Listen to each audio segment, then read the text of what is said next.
What's up, guys? ActiveDaily coming to you from the Gold Coast Hotel in Hong Kong, the New Territories area. It's actually quite far out here, so not anywhere really near a train station, which is kind of make commuting a little tough. But what are you gonna do, man? Like, it's still grateful to be here, man. It's an experience, you know. In America, we're used to driving so often, and I'm just not used to, trying to flag down taxis or take taxis. However, train riding, man, that's the best. Anyway, a lot of times when kind of living day-to-day life, I do what I call like a temperature check or an energy level check. Meaning, if I find that a lot of my thoughts are negative or judgmental, and I notice a lot of the words that I'm using are critical instead of contributing, I start to take like a temperature check, like, man, what is going on with you? So I have like a checklist I go through, and for me, it always starts with sleep. So if I don't get my 8, 9, 10 hours of sleep, 8 is kind of the minimum, then I know that's one area I gotta work on. For me, getting more sleep means going to sleep earlier. And 2, the next thing I think of is, what about my morning routine, right? So for example, I just finished running. I'm doing a little bit of a lat pull down. It's good old fashioned movement. And while doing that, I was listening to a podcast, very positive podcast. This is actually Chris Hinshaw from Aerobic Capacity, and he was on Rich Froning's podcast. So he was talking a lot about coaching and not just his methodology, but his philosophy on coaching and connecting with athletes and helping them out and experimenting. In either case, there's a lot of good positive information / inspirational. So for me, I need that too as my like spiritual breakfast. So sleep, morning routine, reading, spiritual breakfast, and then after that, exercise. So I realized on this trip that I don't exercise for my body. Actually, I exercise for my spirit and my mind. Because I love it, and I kind of just like love moving around and using my body in that way.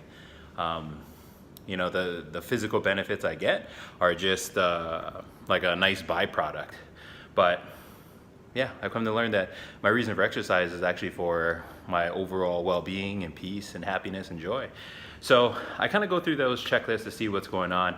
And then the other thing is, why am I so frustrated? So from what I've learned in my experiences as an addict, alcoholic, getting into recovery, is frustration and stress comes from when things aren't going the way that I want them to.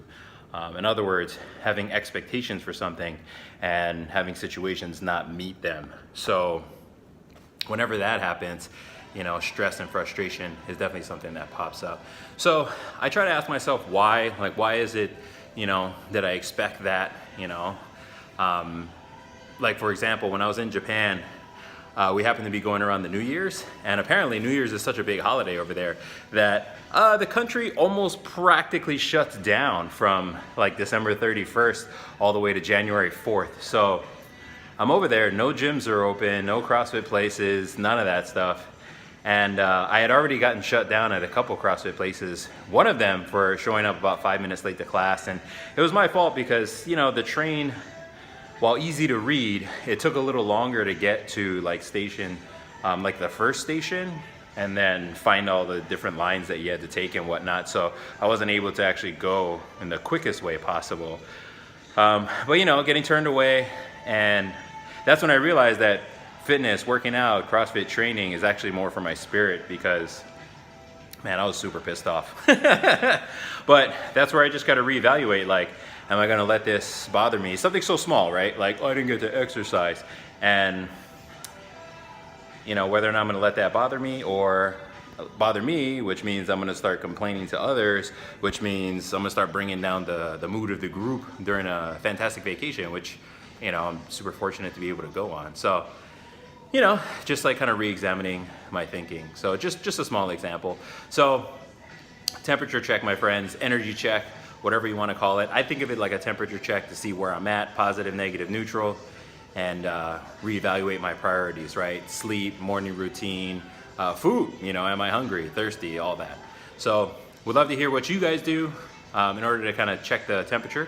of your mood, overall spirit in the course of a day. Would love to hear some of your corrective either thinking or corrective like actions you do in order to kind of, you know, move past the funk, so to speak. So take care, my friends, be well, and of course, stay active.